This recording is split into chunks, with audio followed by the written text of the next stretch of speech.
gives John Maxham the lead right off the bat here. Bob's games this afternoon, 225, 263, and 281 through 10 strikes in a row at the end of that last game.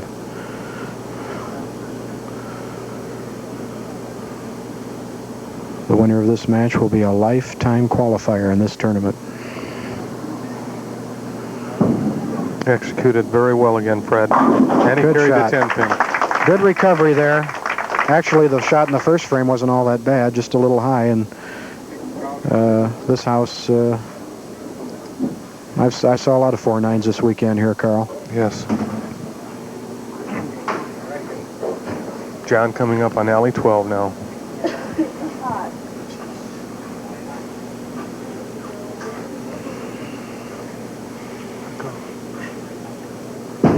Trying for a double. He's pulled it. He carried a brookie. We're with Terry Quimby. Terry, it was like running into a buzzsaw that last game. I had to check myself, see if I was cut anyplace. Bobby, I've seen him get locked in before, and you know, when he's a good stroker anyway, and when he gets locked in, he's about as good as anybody in the area. But I'd like to thank Pete Fall Ford for sponsoring the tournament, and OC Lanes. We had a good time this weekend, and I guess I shot my wad yesterday. I couldn't miss yesterday, so but it's been a lot of fun, and Bobby bowled real well. Well, we thank you for all the work you do for the MBA, and congratulations on your third place finish. Okay, thank you. Congratulations to you, Terry. While we were talking to Terry, John Maxham left a 4-pin, a little high. If he covers this, he'll have 49 through 2 frames, spare in the third. John has bowled a 798 series in his bowling career and has had a couple of 300 games. Covers it very nicely, Fred. One of the unique parts of this event, as we mentioned, you have to win or finish second in an NBA tournament through your career to have bowled here. Before we go on, there's your better half, yes, Carl. There's my wife, Michaeline, on the left, and my daughter, Carlene, on the right, and then a friend of my daughter's, Tom Hyatt, in the center. My other daughters, Carolyn and Kimberly, are not here today, but we wish them well. As we said earlier, Fred, this is a family. We're all part of this together. Mm-hmm. Beautiful shot. A double for Bob King, and he's right back in the match. As I was talking about earlier, John Maxham is the only one of our finalists who has not won an NBA tournament. He finished second at Regal Lanes in 1980, and that's the event that qualified him for this tournament. That's right. That's right. There are so many players that are eligible for this tournament. We have a bump list. If somebody who has never won or finished second before does so, then the person on the bottom is eliminated and has to requalify. But the winner of this tournament will be qualified for life as far as this Masters event is concerned. Bob King trying for a turkey. Oh, that 8-pin hung up there. Yes. Excellent shot making, Fred. We're seeing the best right now. And Bob King pulls closer.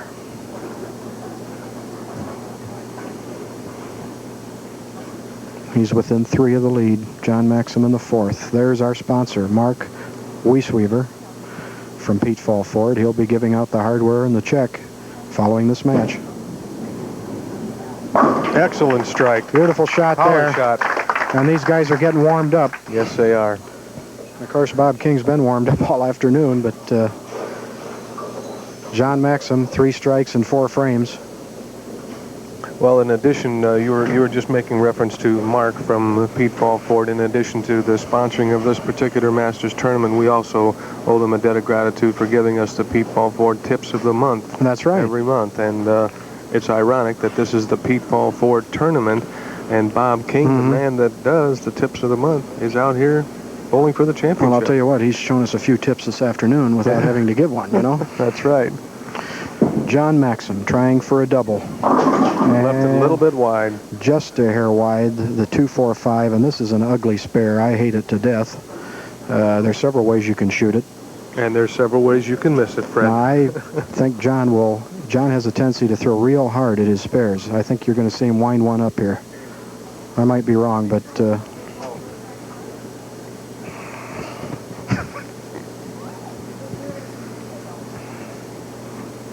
well, he is going on the approach from the right side of the lane. No, he's not going to throw it hard. No. And exactly what we were referring to. Yeah, that thing is a... Well, being a bowler, I'm sure you hate it, Carl, and I do too. I certainly do. Sometimes we all have our different ways of converting. Myself, personally, I move to the left side of the approach, and I go through. I usually shut my eyes, Carl. And do you really? It. Yeah. Cross your fingers. Say a little prayer. Okay, Bob King now.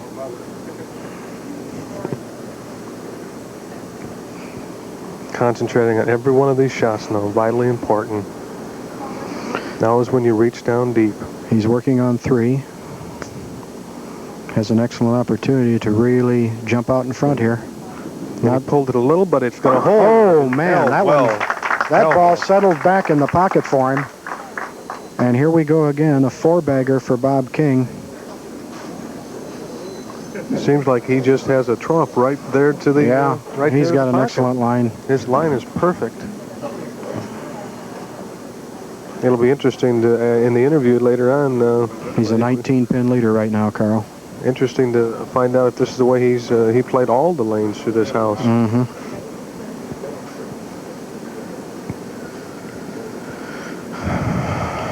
We'll be back after. Well, excuse me. We're going to stay here with this shot. We'll follow this shot.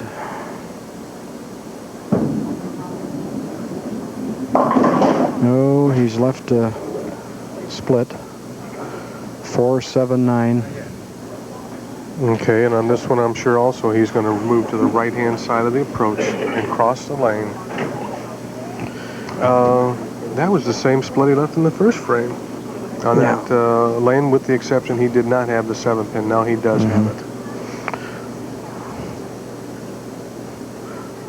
Shooting at the 7-pin this weekend, the ball usually jumped right at the back end, and the first time he shot it, it didn't. Let's see what happens this time. So that didn't do it either. No. And that's an open in the 6th. Bob King leads by 9. We'll be back with the conclusion of this championship in just a moment.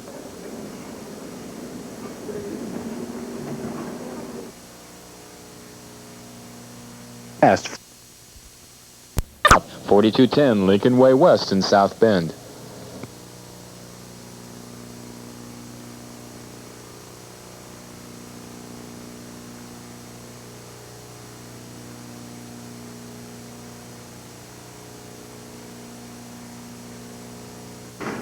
We're back, ladies and gentlemen. While we were gone, John Maxham threw a double in the 6th and 7th frames, and he's holding a 15-pin lead at the moment. I was incorrect when we cut away. Bob King opened the 6th.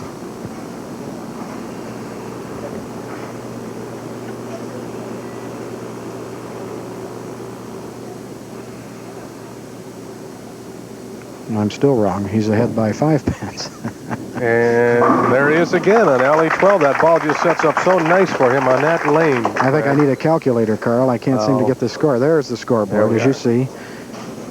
John Maxham with 2 strikes. Leads by 6 pins. Correct, Fred. I've got it. You've got it now. All right, let's see if Bob now can execute on alley 11 and get that important double. That's right. We have 3 frames to play. He can grab the lead by 4 with a strike here.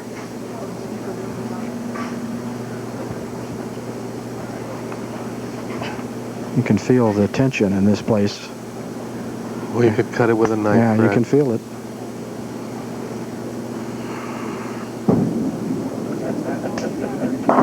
No, he didn't get the break.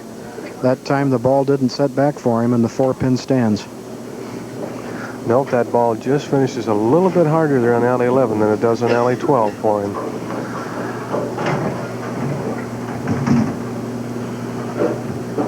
So, a very simple spare here by Bob King standards.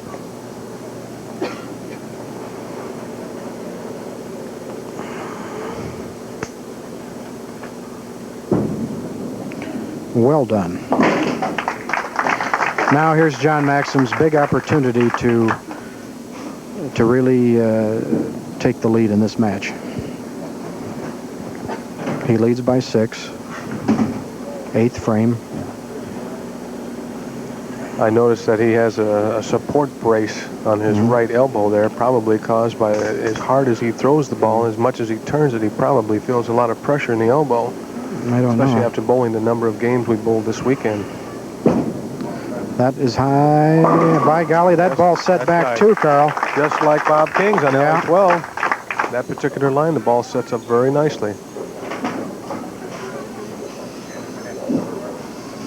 The important ball now in the 11 on alley 11 is the 9th frame setup for John Maxham. He's leading by 16 right at the moment. Bob King looking at a possible 214.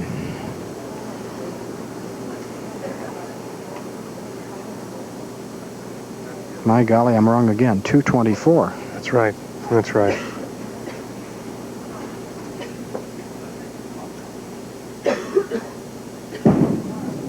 He really turned it hard. Oh, really boy. turned it hard. Very important shot for John Maxham. Certainly was. He's up by 26 pins now. And it's mandatory for Bob to strike out. Well, Bob will finish first. He'll be bowling the 9th and the 10th frame. And it's up to him right now to put the pressure back on John Maxham by striking out.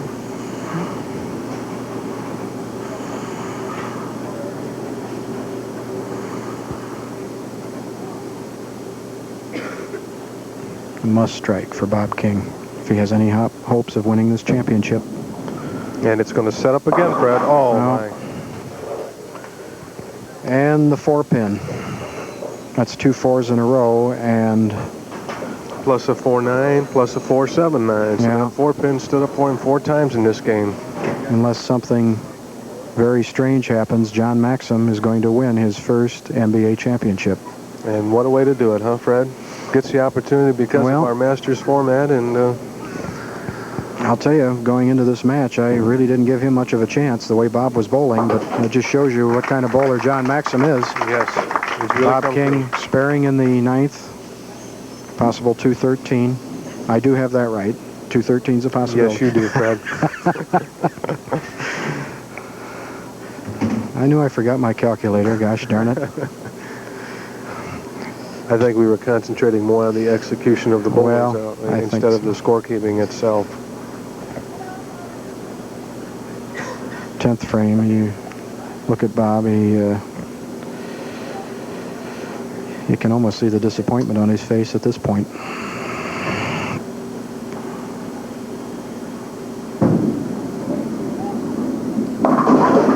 No. He was a little bit soft on that was a little shot slow. there. Yes, I think he knew how important it was to make good shots, and possibly maybe just tried to point the ball a little bit too much.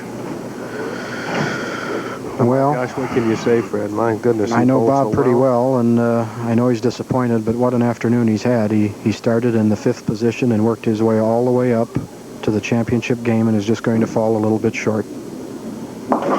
Spare in the 10th. Of course, when you were speaking of earlier that, Here's our scoreboard. He's won at Chippewa. And we're going there in 3 weeks. We'll be there in 3 weeks. He's all tuned up for it right now. That's right. That's Bowling right. very well. And thank goodness he's a teammate of mine. We can use him in league play, too. Final shot of the afternoon by Bob King. What a performance. 225, 263, 281, and a 199 to cap it off.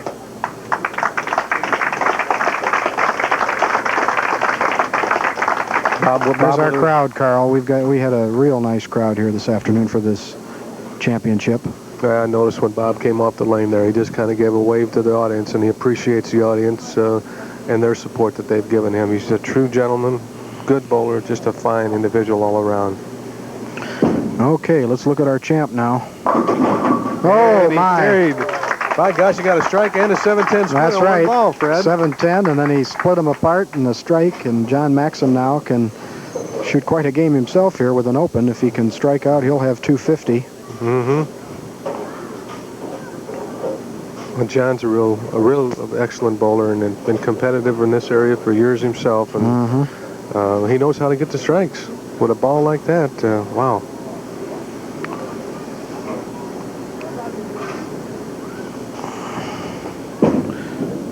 There he pulled one. The thing I mentioned earlier, I thought John would be farther outside, but he really isn't. He played, inside the first arrow a little bit.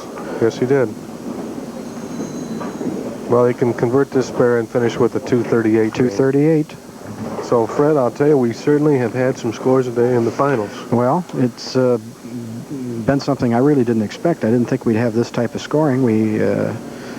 But these fellas got lined up out here and performed very well. And he takes it off the wall. He's got a smile Picks on the his spare face. up. The final score, John Maxham 238, Bob King 199. John Maxham, our champion. And a very appreciative crowd here, Fred. And Carl, it was an exciting afternoon of bowling. Well, I guess all I can say about it, Fred, I didn't expect really to see the scores that we saw in the finals today, but I'm sure the fans out there were happy to see that good bowling. Well, it was exciting bowling, and we had some great players in our field today. Ed Castellanette, 2-time champion. Bob Weiland, a 6-time champion. Terry Quimby, former champion. And, of course, our runner-up, Bob King, also a former champion. Great scoring by him. And John Maxham now winning his first MBA championship. I think it's tremendous. And John's smiling over there. I'm certain. I know he's bubbling inside. We know, Fred, what it's like the first time. Oh, sure. We won our first one. You can't take it away from There him. you see When John. win, he's a happy young man. There he gets a high five over there. So we'll be giving out the awards here in a minute. We move on, Carl, in 3 weeks to Chippewa. Any thoughts on the type of shot we might have there? No, the scoring at Chippewa, from what the reports we've heard this year, the scoring has been very well, and I'm sure Marlon Milligan and his staff over there will do a tremendous job and give the bowlers a good shot to bowl under. And we're all looking forward to going over there. Well, we certainly are. And ladies and gentlemen, we'll be back with the awards presentation. We'll meet our champion, and we'll give him a check and a trophy right after these messages.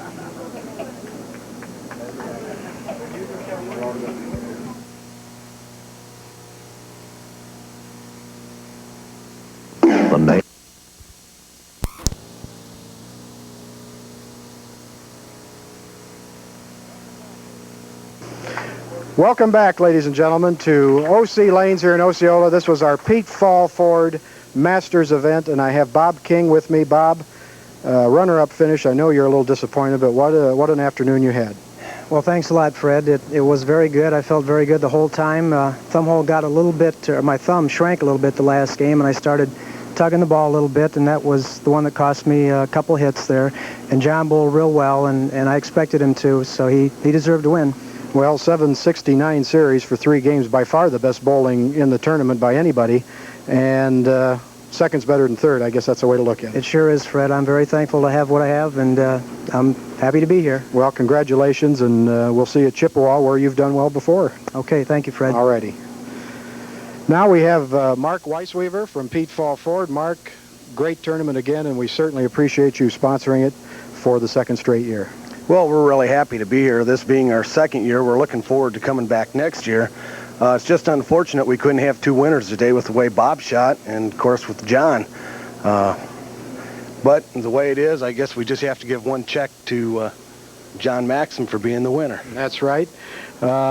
Speaking of check, Carl, why don't you talk to John and see what's going through his mind right at the moment? Well, John, I guess I can imagine being a champ myself in the past and having the opportunity to bowl in this tournament. It's a tremendous feeling, and at this point, you've got to be bubbling inside, John. You bet. I'm feel pretty good right now. Bob got off the wrong foot, and I just took advantage of it at the right time.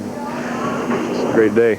Well, I noticed after the championship there, Fred and I didn't realize before we started here that you had a problem with your finger, and you jammed one of your fingers last evening, and you tell me you taped it today, which is unusual, but you came through. I jammed my index finger here, and it hurt to spread them out and hold the ball like I normally do. In fact, I asked Bob this morning if the alternate was here.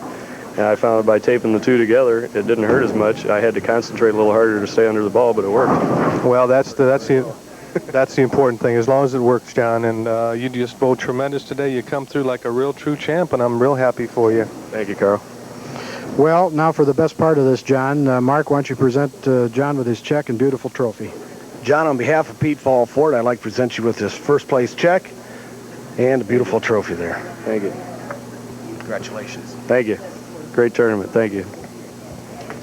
All right, bowling fans, this is it. The Pete Fall Ford Open will be at Chippewa in 3 weeks for another MBA event. On behalf of Carl K., John Maxham, and Mark Weisweaver, this is Fred Chrisman saying so long. We'll see you in 3 weeks.